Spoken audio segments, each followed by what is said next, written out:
Hello, हाय, नमस्कार. मी सारिका. पुन्हा एकदा स्वागत आहे माझ्या चॅनलवर.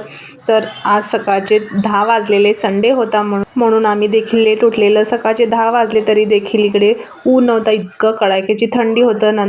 नाश्ता वगैरे करून झाल्यानंतर हे देखील भाजी आणायला गेलेले स्वरूपचे पप्पा. तर इकडे भाजी 10 रुपयाला पेंडी मिळतं.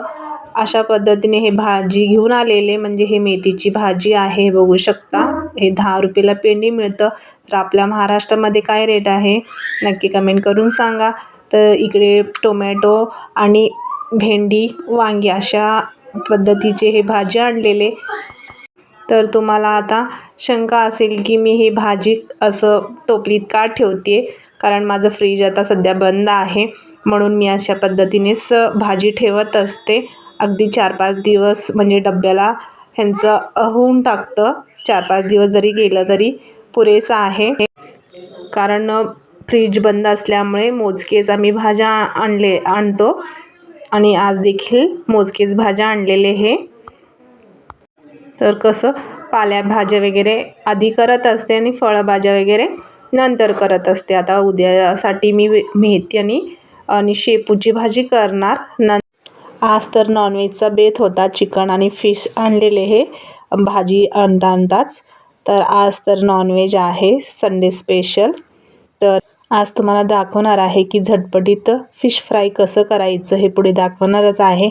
तर हे भाजी वगैरे ठेवून झालं की मी प्रत्येक वेळेस हिरव्या मिरच्या आणते. तर हिरव्या मिरच्याचे देठ काढून मी ठेवत असते, कारण हिरव्या मिरच्या देठ काढल्याने खूप दिवस हिरवेगार राहतात आणि फ्रेश राहतात, म्हणून मी असं देठ काढूनच ठेवत असते कंपल्सरी कधीही भाजी आणल्यावर. तर तुम्ही देखील हिरव्या मिरच्या ठेवत असाल तर देठ काढूनच ठेवा. फ्रीजमध्ये ठेवत असाल तर डब्यात देखील तुम्ही ठेवू शकता.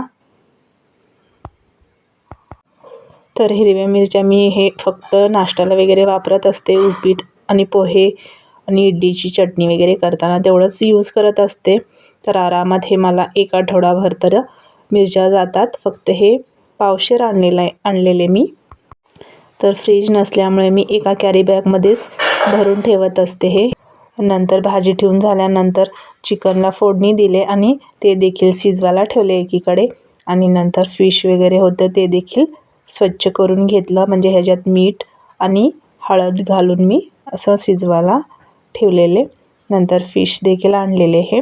फिश स्वच्छ करते. फिश आणताना मधूनच कट लावून आणलेले, फक्त पाण्याने स्वच्छ करायचं होतं. तर ह्याला मी मीठ, तिखट आणि हळद लावून घेणार आहे आणि झटपट फिश फ्राय कसं बनवायचं हे तुम्हाला आज सांगणार आहे. तर चला बघू. तर सर्वप्रथम मी पाण्याने स्वच्छ करून घेतलेली आहे आणि मधून कट आहे ना, ते मधून कट केल्यामुळे पूर्ण मसाला आतपर्यंत मुरतं, म्हणून मॅग्नेटसाठी मी असं ठेवून दिलेली आहे. ह्याला फक्त मीठ, हळद आणि तिखट लावून घेतलेलं आहे. तुम्हाला देखील फिश फ्राय आवडतं परंतु बनवता येत नाही तर नक्की ट्राय करा. अगदी घरच्या घरी सोप्या पद्धतीने आहे. 10 मिनिट मॅग्नेट झाल्यानंतर मी एकीकडे तेल तापायला ठेवलेले.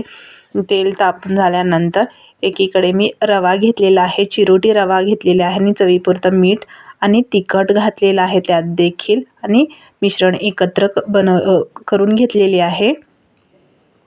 मिश्रण एकत्र झाल्यानंतर त्यात फिश डीप करून घ्यायचं आहे. ह्याने कुरकुरीतपणा येतं फिशला. हे बघू शकता, अशा पद्धतीने तेलामध्ये आपल्याला फ्राय करून घ्यायचं आहे दोन्ही साईडनी. खूप छान ह्याचा रंग आलेला आहे आणि चवीला देखील खूप छान लागतं हे बांगडा फिश आहे. तर अशा पद्धतीने मी सगळे फ्राय करून घेतलेलं आहे आणि एकीकडे मी चिकनचा रस्सा बनवून घेतलेला आहे, बघू शकता. तर हा चिकनचा रस्सा खूप भरपूर झणझणीत झालेला आहे, कारण मी मसाला तिखट हे घरातच वाटलेलं असतं, त्यामुळे खूप झणझणीत असं रस्सा बनलेला आहे. तर सुमीचं घरात सायकल खेळणं चालू आहे, ते देखील टी व्ही बघत नंतर चिकन शिजून झाल्यानंतर त्याला सप्पक लागतं, ते देखील सप्पक पीस तो खात आहे. हे बघू शकता, चिकनचं आवड खूप आहे सुमेधला आणि स्वतःच खातो, त्याला चारायचं देखील गरज नाही आहे. हे बघू शकता चिकन लवर. नंतर मी पण भाकरी वगैरे करून घेतली आणि आम्हाला देखील भूक लागलेली. दुपारचे 3 वाजलेले तेव्हा आम्ही देखील जेवण करत होतो. तर मी तर फिश फ्राय खूप आवडतं मला, म्हणजे तसंच मी खात होते. भाकरीसोबत खाल्लेच नाही, तसंच फिश फ्राय मी खात होते. तर असा होता आमचा संडेचा दिवस. कसा वाटला तुम्हाला नक्की कमेंट करून सांगा. भेटू अशाच नव्या व्हिडिओ बरोबर. तोपर्यंत बाय बाय.